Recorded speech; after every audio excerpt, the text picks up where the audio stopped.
So, hundreds of Gazans have taken to the street in what appear to be anti-Hamas protests. This has been happening in all kinds of towns across Gaza, including Beit Lahir, Jabalia and Khan Yunis. People have been holding signs saying, "Stop terrorism, stop the war, Hamas, terrorist."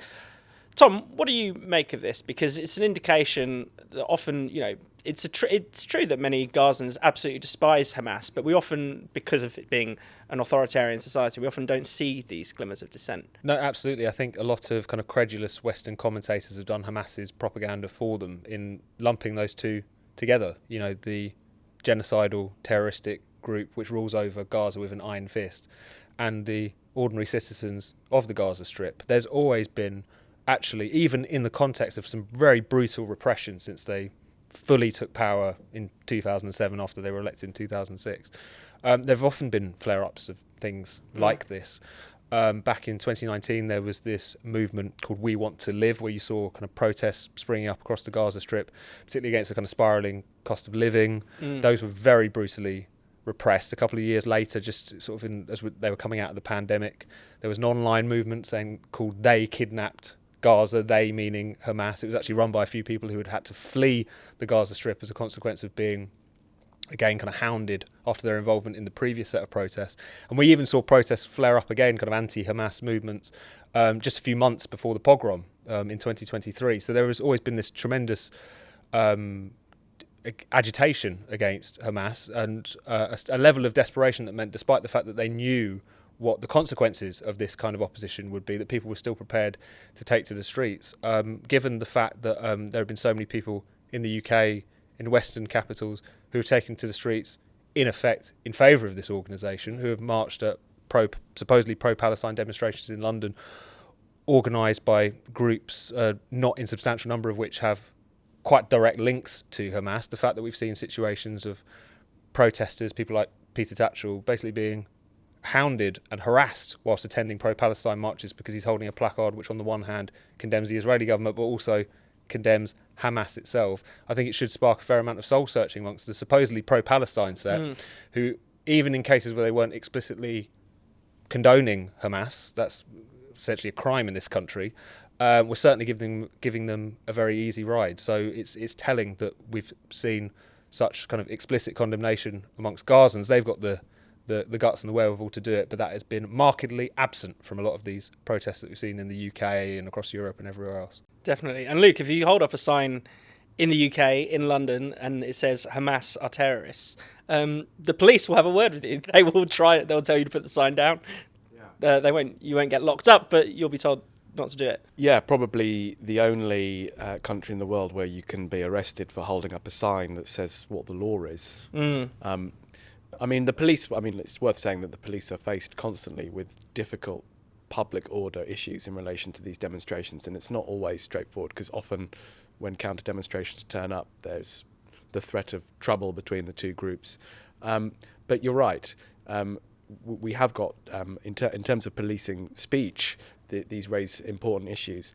It is worth just returning to Hamas and Gaza. I was reading the parliamentary report this week, and it is striking that along with the list of militant groups that were involved in October the 7th, there is an explicit recognition that Gazan civilians played a role in October the 7th.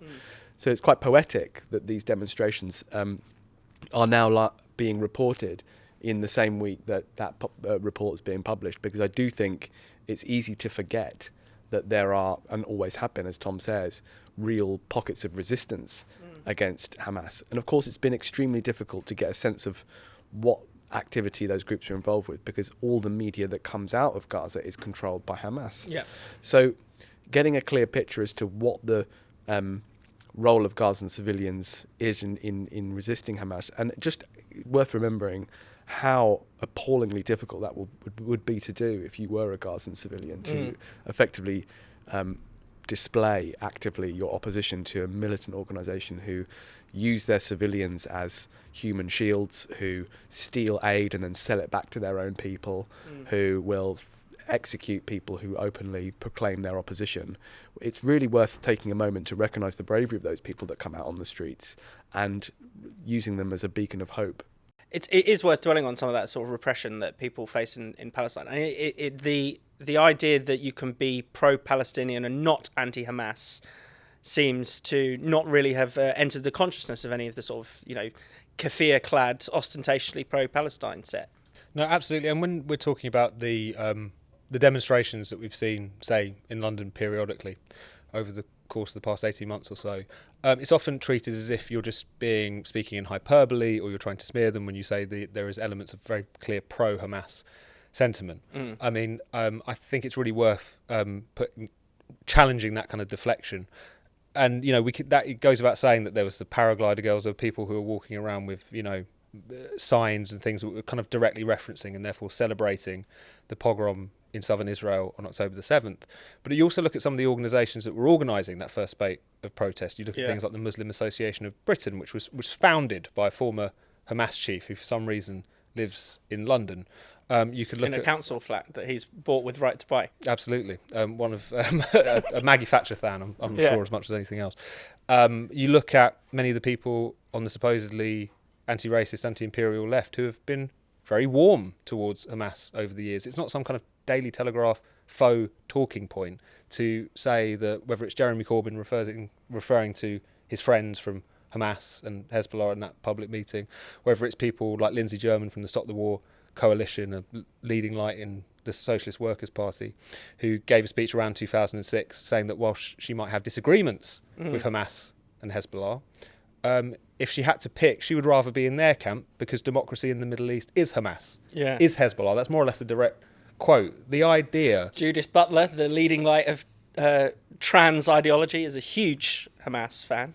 I forget the exact wording, but it was something along the lines of they are part of the progressive global movement. This is not a smear. This is not a cheap attack line. There have been many people, online, offline, on the streets, on social media, who have been essentially condoning this group over many years.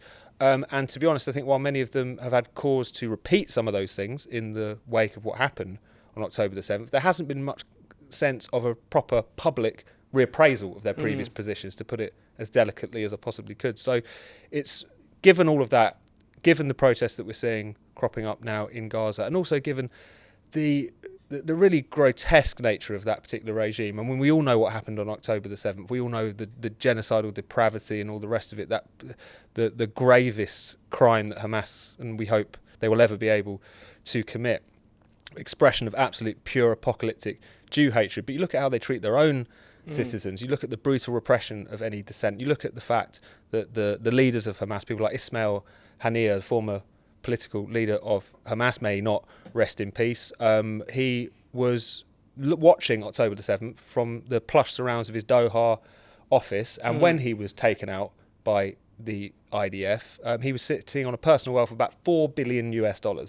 Meanwhile, people were not only dying in Gaza, but also were, suffering under crippling economic circumstances even before this war began. So the fundamental lack of kind of moral disorientation, to put it kindly, amongst the supposedly pro-Palestine set should be clear for all to see now, and hopefully these protests will spark something of a reassessment among them.